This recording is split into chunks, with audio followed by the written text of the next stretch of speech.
मेरा नाम राजू है और मैं एक गरीब परिवार का लड़का हूँ। मेरे पिताजी काफ़ी कंजूस किस्म के इंसान हैं। बचपन में ही 3 चीज़ों का तगड़ा शौक है, बाइक, मोबाइल और एक अच्छी सी गर्लफ्रेंड। 10वीं परीक्षा में 3 बार गुलाटी खाने के बाद पिताजी ने मुझे हाथों से पीटना छोड़ दिया, क्योंकि उसके बाद उन्हें जब भी गुस्सा आता तो वह छड़ी, जूते, बर्तन जो हाथ लगे उसी से मेरा सत्कार कर देते। मामा के दिए हुए मोबाइल को लेकर मैं पूरे मोहल्ले में राजा बना घूम रहा था। मैं पीपल के पेड़ के पास बैठकर मेरे दोस्तों को नया मोबाइल दिखा ही रहा था कि वहाँ एक अजनबी लड़की आई। उसने पूछा कि नया फ़ोन लिया? मैंने कहा हाँ। उसने कहा दिखाओ। मैंने फ़ौरन मोबाइल उसके हाथ में दे दिया। डायन लड़की ने मेरा मोबाइल हाथ में लेकर पास की दीवार पर दे मारा। मैं तो गुस्से से लाल हो गया और मेरे सारे दोस्त भी उस अजनबी सरफिरी लड़की की यह हरकत देखकर चौंक गए। मैंने फ़ौरन अपना मोबाइल को समेटा और बैटरी, कवर वगैरह जोड़ा तो देखा कि मेरा मोबाइल तो सलामत था। मैं उस लड़की से झगड़ने लगा, क्योंकि एक तो पहली बार मोबाइल हाथ आया और इसने डायरेक्ट उसे फोड़ दिया। मेरे साथ मेरे दोस्त मुझसे भला बुरा कहने लगे। वह लड़की कुछ भी बोले बिना आगे चलने लगी। मैं अपने दोस्तों के साथ उसके पीछे पीछे चल दिया। मेरा प्लान उसके घर जाकर उसके बाप से उसकी शिकायत करने का था। आगे रास्ते में एक अंकल चाय पीते पीते मोबाइल पर बात कर रहे थे।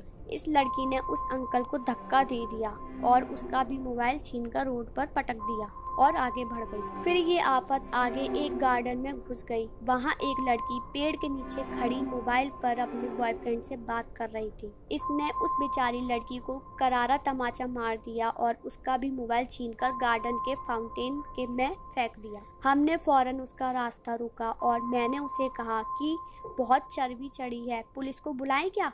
वह गुर्राते हुए बोली कि हाँ बुला लो।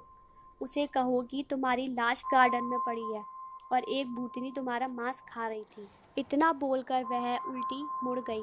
मेरे दोस्त बोले कि चल यार, ये कोई मेंटल लगती है। उसे वहीं छोड़कर हम चारों वापस घर जाने लगे। पर जब पीछे मुड़कर देखा तो वह लड़की हमारे पीछे आ रही थी, जिसे देखकर मेरे सारे दोस्त भाग गए। अब तो मुझे भी डर लगने लगा। मैं भरी जवानी में किसी भूतनी का शिकार नहीं होना चाहता था। कुछ ही मिनटों में वह लड़की मेरे साथ चलने लगी। मुझे पता नहीं था वह मेरा मोबाइल फोड़ेगी या मुझे फोड़ेगी। गली के नुक्कड़ पर पहुंचते ही उसने मेरे बाल पकड़ लिए और फिर से मेरा मोबाइल मांगा। मैंने मना किया तो उसने मुझे मेरे बालों से पकड़कर जमीन से 3 फीट ऊंचा उठा लिया। उसने मुझे बालों से हवा में लटका रखा था और वह खुद भी हवा में थी। उसने मेरा नया मोबाइल मुझसे छीनकर अपने दांतों से चबा डाला।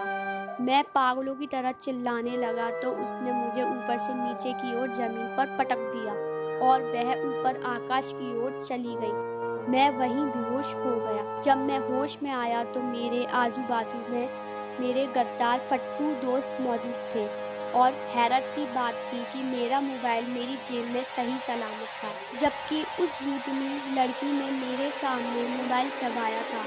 मेरे झूठे दोस्त कहते हैं कि वह कभी मुझे छोड़कर भागे ही नहीं थे और उन्होंने कहा कि गार्डन से लौटते वक्त मैं ही पलटकर उस लड़की के पीछे फिर से गया था। भगवान जाने कि मेरे साथ हुए उस दर्दनाक हादसे की सच्चाई क्या थी।